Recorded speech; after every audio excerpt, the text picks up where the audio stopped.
Dear colleagues, dear friends, off we start our discussion. Social polarization, media polarization, how to prevent it. Altogether, we'll try to think of recipes to fight this problem of polarization which journalists can use. This discussion we called non-debate because we plan not to argue with each other, not to try to prove our point and try to disobey opponents. Altogether, we will try to analyze this topic of polarization and find ways to tackle this issue. What can we do in order to combat it? This discussion is part of cooperation of the Office of OSCE and Commission of Journalist Ethics. Thank you so much to Donbas Media Forum for helping us becoming the platform for discussing this important topic. I would like to tell you to those who are watching us online, now a link to opinion poll must appear on your screen. It covers the problem of polarization for the media community. So please fill it in, and later we will get back to discuss that after the end of our discussion. We will discuss what you think about it, what the conclusions, what are the conclusions, what are repercussions. Let me present our speakers. Today we have with us Katerina Sirhatskova, editor of the website Zaborona. On my right-hand side, I have Ivan Antypenko, a journalist and media literacy trainer from Kherson, because we wanted to take a look at the national and regional dimension of polarization. And we were joined online by Oksana Romaniuk, executive director of the Institute of Mass Information. Off we go. And first question, what are the root causes and reasons behind polarization? So these are the cases where society is polarized and there's no one in the middle, and it's very difficult to try to be neutral. So polarization is what splits up the society. Why? Katerina, let's start with you. I would like us to take a look at a wider picture starting from 2013, because this is very important. 8 years have passed.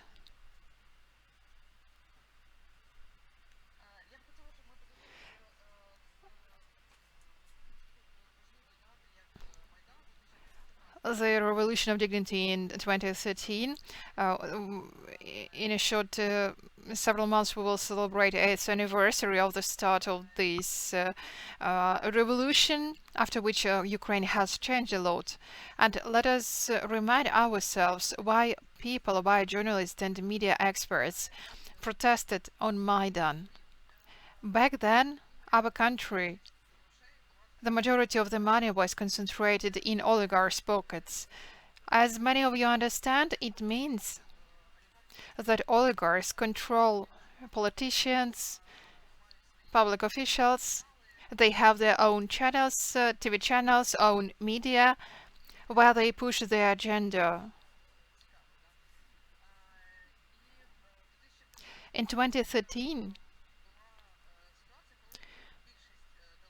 most TV channels belong to oligarchs or big business groups, and they dictated their own orders. They had censorship and so on and so forth. Back then, journalists created Hromadske, so we are located here at the studio of Hromadske, which was created back then, because we wanted to tell our audience that independent media can exist in Ukraine. Independent media must meet the interests and needs of the society, and that we don't have to be a so-called pocket media. That is why we protested on Maidan every day to demonstrate that we as journalists care about what is going on in the country. It seems to me that now many of us forget about it. That is why we need to remind what happened back then. Since then, 8 years have passed. And still, oligarchs control the majority of the money in the country. We still have oligarchs-owned TV channels where they push their agenda. Of course, there was an increase in independent media in comparison to 2014. But in any case, it's very difficult to us to be independent media in Ukraine. It's still a huge challenge. We have to find not only to look out for money, but also for support. We need to build trust to the media. So as far as I see, you see this polarization in different media. There are media that belong to the oligarchs, and there are independent media, and this is the polarization we're talking about. Yeah, we'll proceed to that. 8 years have passed. A lot has been done since then. Many reforms failed, many reforms were successful.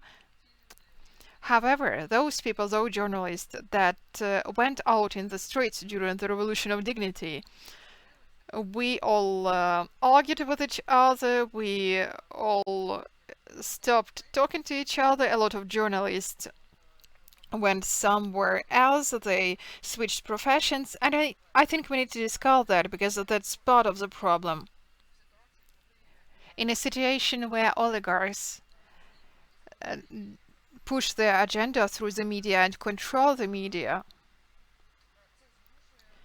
it forces us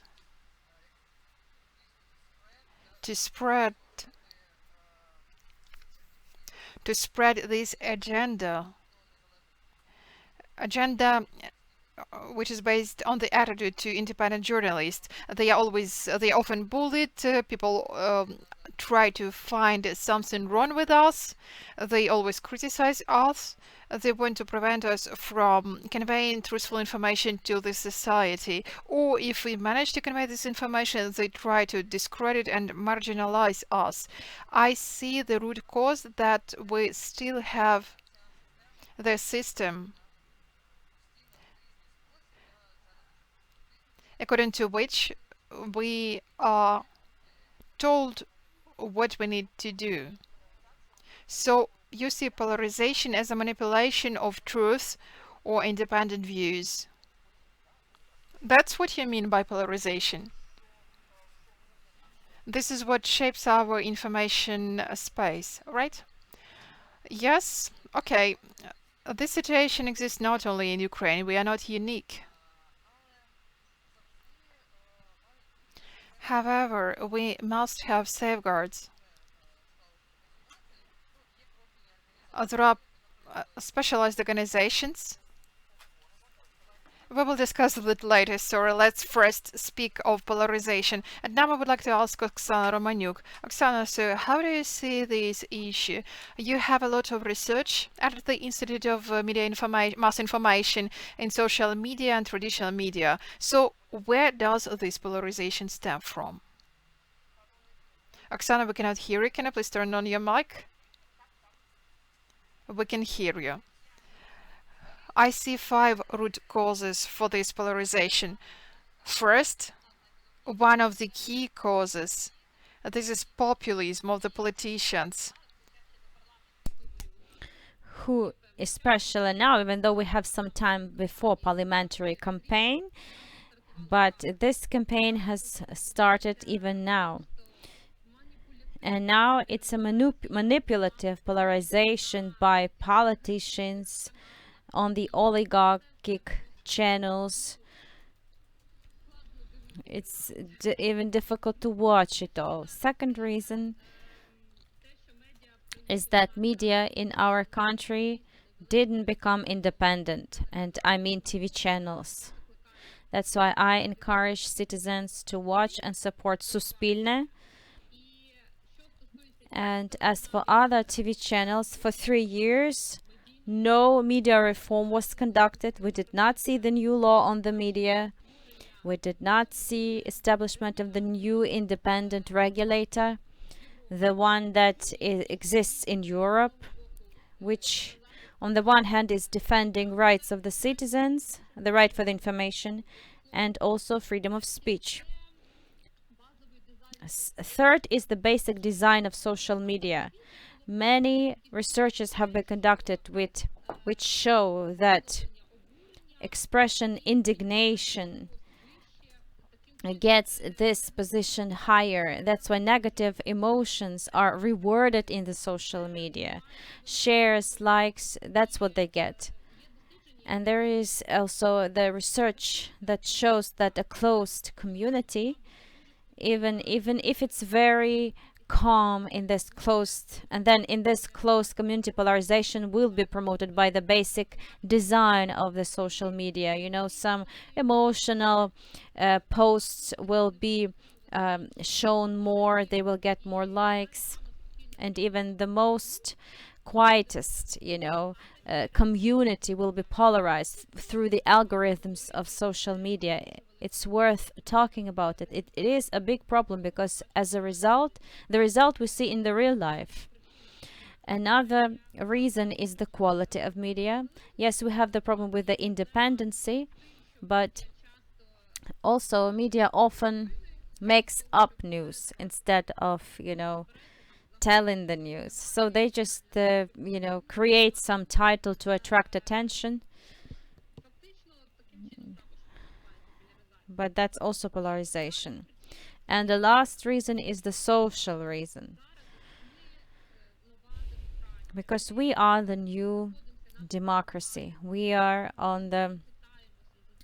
So we are moving from here, from one edge to another edge. And now it's a social polarization when the part of people who has supported policy initiatives of the acting authorities, it reduces, but the share of those who has expressed some criticism or has a negative attitude, the politicians are using it to divide the society. So we're like a pendulum. And other two wonderful factors is war in the East and coronavirus pandemic that also escalates emotions and makes citizens, uh, take care of their safety and make decisions because of fear and negative emotions, not logics. So the situation with polarization is going to get worse. We did not hit the rock bottom yet, and unfortunately we'll see its development in the society. Thank you, Oksana, for such analysis of different reasons which are in the society, which on the one hand are political, on the other hand are emotional and technological from the point of view of social media. So I wanted to select out of the list of those, out of those you listed, those emotional reactions which are raised in the social media, and ask Ivan, as the media literacy trainer, do you see any other reasons when you teach or when you prepare for work, for your trainings? What polarizes? Indeed, things mentioned by Oksana are true, and at our trainings we talk about it a lot. We give different examples.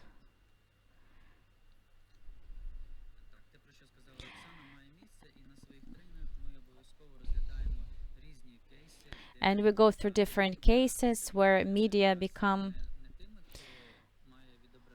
not the ones who are to reflect reality or be based on facts, but they become the sources of negativism, even though, even of course, if there is something negative, that you have to speak about it, but using different emotional hooks, media, they can also add to the escalation of the situation. And some tough topics are often not explained. So they just, throw some information on the surface. And going back to what Katerina said and the comment by Oksana, I wanted to add, I ask myself, when at social surveys they ask you, do you think your country is moving in the right direction or not? Or is it most likely correct or not? So my response in the media domain, I think we are moving in the correct direction. Despite different problems voiced by my colleagues, we are in the open process, we are discussing it. We can speak freely about it today and in general. I absolutely think that we can speak freely, and even though there is bullying, inside of the community, and the society is sometimes aggressive in relation to media, but I think we are moving in the right direction. It's an optimistic realism. I have it. I wanted to clarify. You said bullying. Do you see it on the regional level too? What does it look like in the city, for example? On the regional level, the reasons for um, polarization and bullying often become some leaders, personalities discussed by media. My experience and the region where I worked as a journalist, bullying and harassment, didn't notice it much because local media are not often watchdogs. Frankly speaking, they don't have there are no strong media people would be so angry with to get to harassment.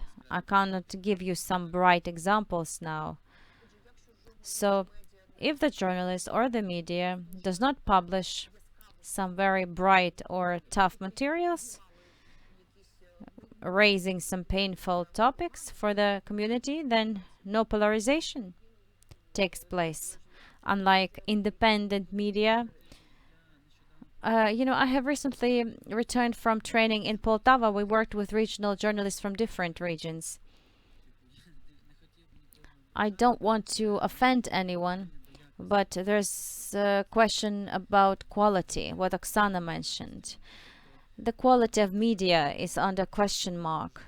If they often cannot ask some, sharp questions after which people can go to the dead end, and then these materials with such interesting questions will be interesting to read, then I don't know. Bullying or harassment, what they are loyal, so there is no bullying or harassment. So loyalty as a recipe. But why do we need such media then? Yes, interesting question. It's about the balance. On the one hand, of the function of media, which is to inform about painful and complex topics, but also it's a kind of a threat for the journalists. Do you have anything to add? Yes.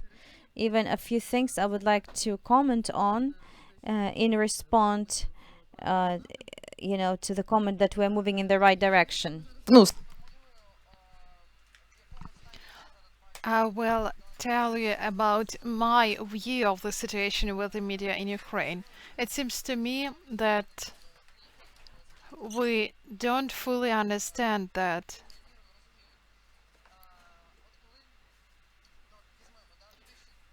So take a look at 2013 when everything started changing.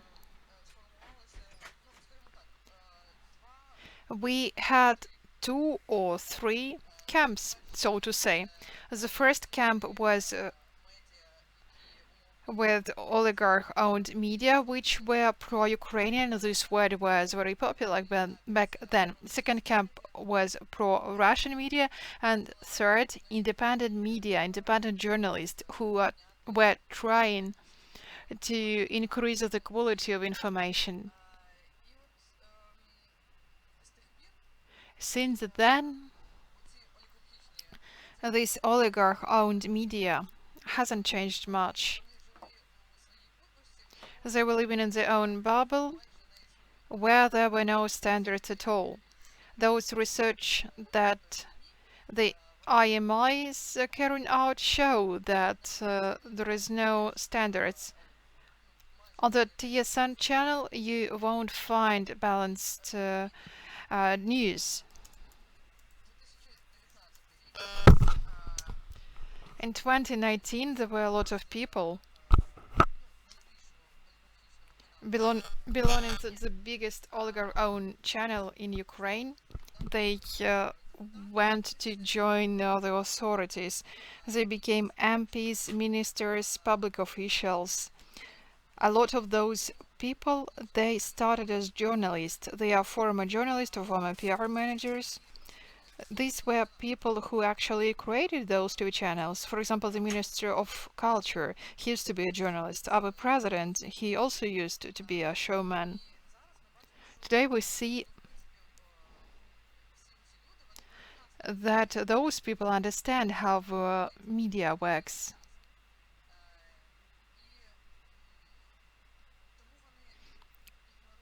That is why they ignore independent media. No matter how it sounds strange, but they try to marginalize them. And as a result, we don't get accreditation to press conference with the president of Ukraine. We don't have replies to our information requests. I'm not only speaking of myself, but of many independent media that we cooperate with. So we all share the same problem. We are ignored because they don't see any sense in us. Those people who had worked at oligarch-led TV channels before. And that's a problem. It also leads to polarization. We are ignored or we are bullied.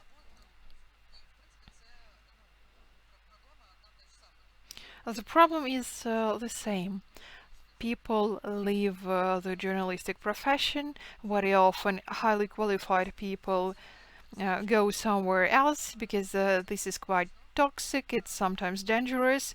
If you raise important issues, then you get a lot of bad feedback, or you are bullied, or there are attacks on you. There is a threat to your life and health. It's a long answer, however, I have one more answer. I would like to say that from the point of view of conflictology, polarization is related to the question where it is dangerous to be in the middle, to be neutral. The risk of polarization leads to the situation where people who are neutral, who are in the middle, are forced to take a position, to take a stand. This situation might last for long, even if the conflict topic has already been resolved or the conflict has already been resolved. Polarization can last for long.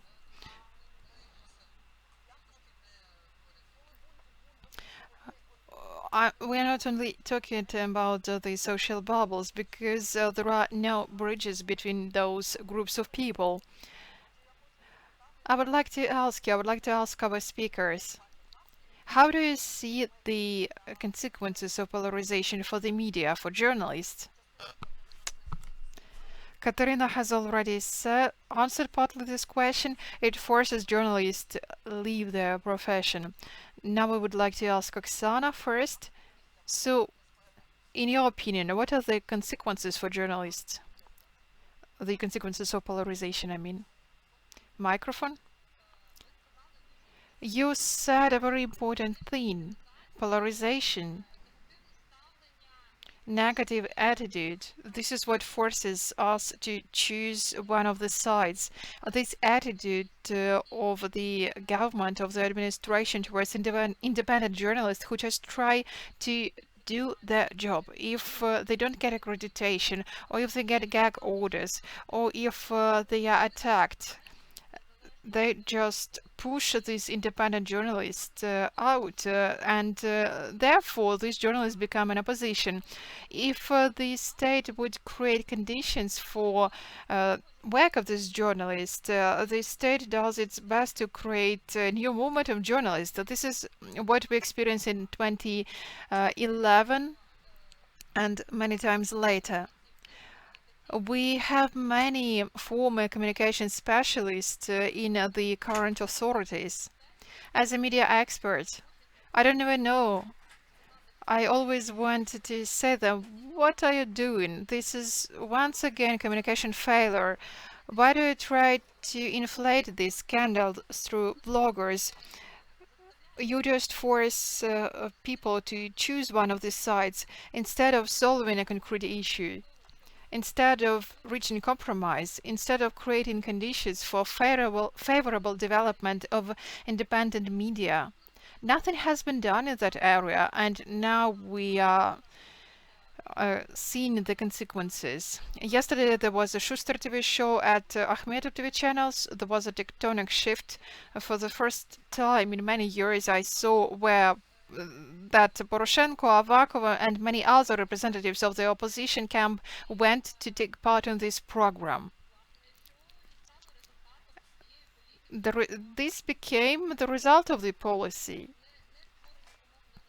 because there are no conditions for independence of the media market. Now our Suspilne TV channel is still independent. They are not pro-government, they are not pro-opposition. They are really independent, they are neutral. And we need to do our best so it stays like that. Let me sum up what I wanted to say. First, journalists shall not use social media as the sole source of information. Don't support one side of the conflict. Support your colleagues who are in dire straits.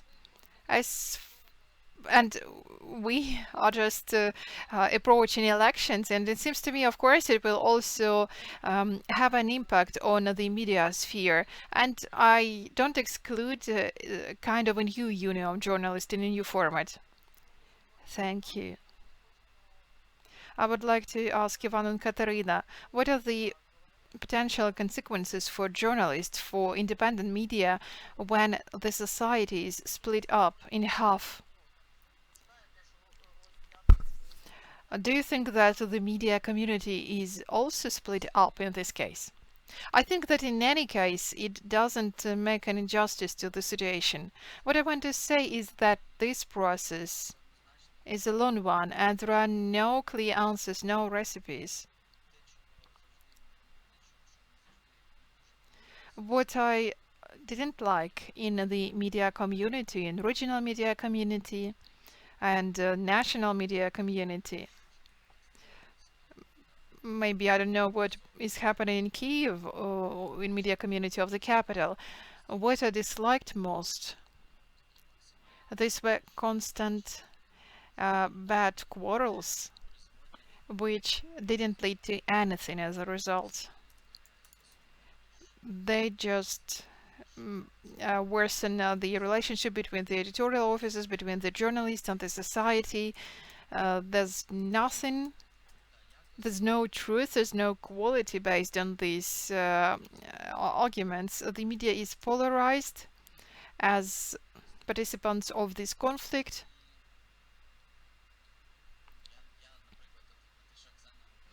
So what Oksana says, that we are nearing elections and we will have new topics. However, there are still a lot of topics to cover. What can we do with that? I don't know. I haven't found a single answer to that question. One of the consequences is a worsening of the interpersonal relationship between the media, the journalists, the editorial staff, but there is no way out of the situation. There is nothing but a shitstorm. It seems like we are lost, we are repeating ourselves.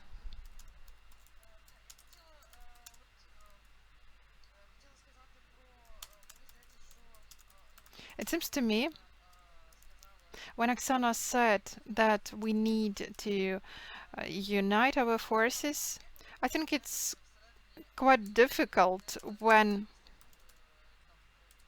inside the community we are also polarized. There are the good media and the bad media. There are pro-Russian media with pro-Russian narratives. There are pro-Ukrainian media. There is Suspilne, and that's it. The IMI has this ranking or anti-ranking of such media, and it also has an impact on the community. I just want to say that these standards also has an impact. We have a lot of feedback from the journalist who helps us develop journalist standards, and personally, I see a trend in the media community where there are challenges. We join our forces despite our personal likes or dislikes. It has always been like that. If there are global challenges, of course, we are united despite personal views. Oksana, I'm sorry, I would like to end with. Sorry.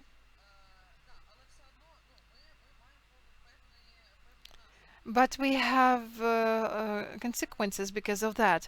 I remember very well when you started creating those rankings.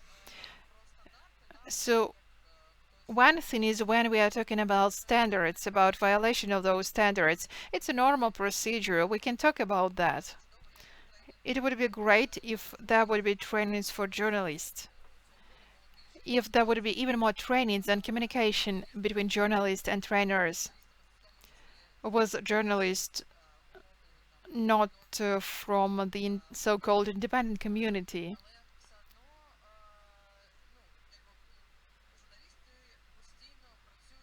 Journalists are constantly working. They move from one media to another. These anti-rankings, in my opinion, they put a stigma. I am sorry, I would like to end my speech. Oksana, let us give Katerina the right to finish what she wanted to say. I would like to say that polarization happens when something is used as a label. For example, if it is mentioned in the rankings or what is something taken out of context, if it is used as a labeling, and then nobody cares about the content. Nobody sees what hides behind those labels because some kind of a position. We no longer see what was the root cause. We don't take a look at the arguments. We don't analyze what caused this conflict. Very often, this might be adequate TV programs or news stories. However, there might be a mistake, and when we are polarized, then opponents blame each other and If you allow me, I should comment on it. We are making evaluation of media per three categories. First is compliance with the standards. Second is presence of hidden ads. And third is transparency of media property and editorial guidelines in place. And according to this, experts and lawyers give score to this media. This is the international practice. the world's practice, and this adds to the media literacy of the population for them to understand which media gives the verified information, checks it, doesn't manipulate with it, does not use hidden ad or jinx. And the same refers to the journalists themselves. They have the understanding of certain situation in the media market. These ratings are very objective. It's not anti-ratings, and it's a pity if and I will be happy to talk to Katerina after this session. So I'm encouraging all of you to use this information surveys. Oksana, I meant that you can make ratings, but they can start using them to label this or that media, and such material is clearly defined, placing media for some positions, and others can use just for labeling. Yes, that's what they do. I just wanted to add, when the community started speaking about good media, bad media, and I'm not speaking about my rating now, but about these discussions,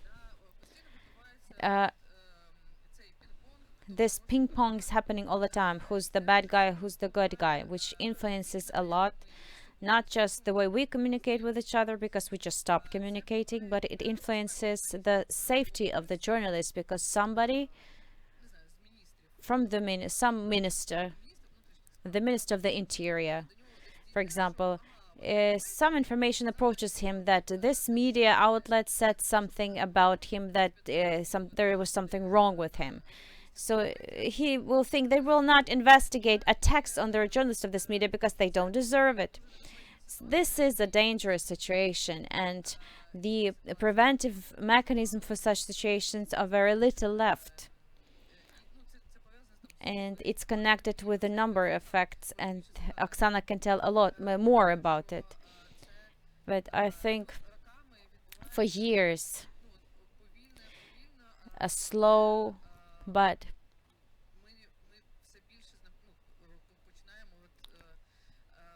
slowly we start living not in a safe situation for the journalists. I think now it is necessary. It's not just about building some solutions, but it's about recovery of those mechanisms we used to have, because now they have very little. I also need to comment on it because I'm sorry, I haven't seen any applications now from the law enforcement agents that we shall investigate this media because it's a good media, but we shall not investigate this media because it's a bad media. Of course, they will never say it. They just don't investigate. But we demand equal attitude to all. Speaking about the analogy, human rights violation, let's not speak about it. Let's not say that this media using hit pieces not to do what, or that this is a paid journalism. I think that independent journalism is to be based on the journalistic ethics, on the journalistic standards. It shouldn't use hit pieces, and if it makes somebody angry, this indignation for me is when media consciously spreading fake news, disinformation, hit pieces, and we speak directly about this. Whether we like or don't like this media, we are also criticizing media which are in the top. It's not a subjective approach. This is the approach based on international standards. You have to speak directly about it and not to be silent about it and not to be afraid to speak about it. Thank you. It's not about speaking or not speaking about ratings or that journalists or media are violating some standards. It's just that in the polarized society, people cognitively easier respond to such things. Ivan, I see you're holding the microphone. I wanted to go back to the regional dimension again. As for the ratings, evaluation, there is the monitoring project in which we monitor local media for the manipulation, fake news, and we were kidding with each other among our colleagues that whose is this project for? It's for the three of us, for those who monitor it. But it turned out because we communicate with each other, and it turned out that the majority of those that we monitor, they read these digests and then they ask what was wrong with these titles. So it's the basic stuff, but if we don't quit it, if the media is going to spread hate speech and will not think about it, both in titles and not only in titles, this will facilitate polarization even more. And as a result of these monitorings, these digests that we prepare, not all, but partly, because some of the media are oriented at other tasks, but partly they are changing. So they come to us, they write what is wrong. We tell them that we're not above them. We are not some, messiahs who's going to monitor and tell them which way to go. But we want to advise you. We want to tell you what we think about it. If you agree with it, then let's adopt these standards and let's base on them. So it does have a result. So one of the tools of teaching is an involvement and encouragement. You said training. Yes. We openly said that this training and similar projects is not about teaching, because everyone is already an expert and a professional. But in this case, this project that we are doing has a small success. We have 6-7 minutes left to add. Oksana, you started speaking about this. And Katerina, what to do? What can the journalist do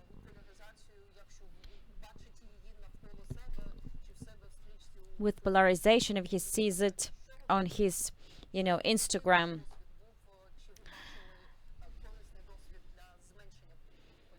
Line. And did you see the positive example of decreasing polarization? I can say that any conflict situation deserves objective and unbiased coverage. Use of opinions of the sides or of the parties in order to explain what is happening to the audience. Often, as media experts, we see such a problem in media as a false balance.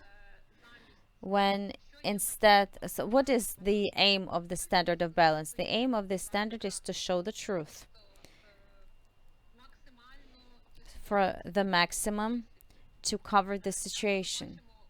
We often see when on the one hand there's an opinion of the expert and on the other hand there's the opinion of the users of the social media.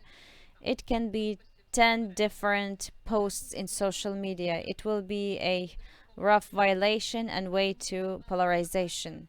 So my recommendation number 1 is to use journalistic standards. Use and remember about the code of ethics, and remember about the mission of the journalism, which lies in truthfully inform the society. And the second recommendation is probably move in the direction of unification, looking for common points, values, to unite around values and standards, mission of the journalism.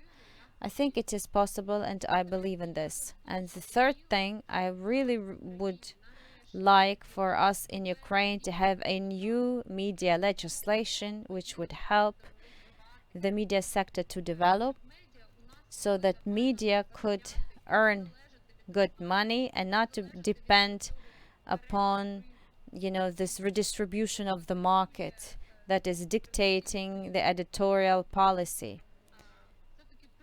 Three key things. Thank you.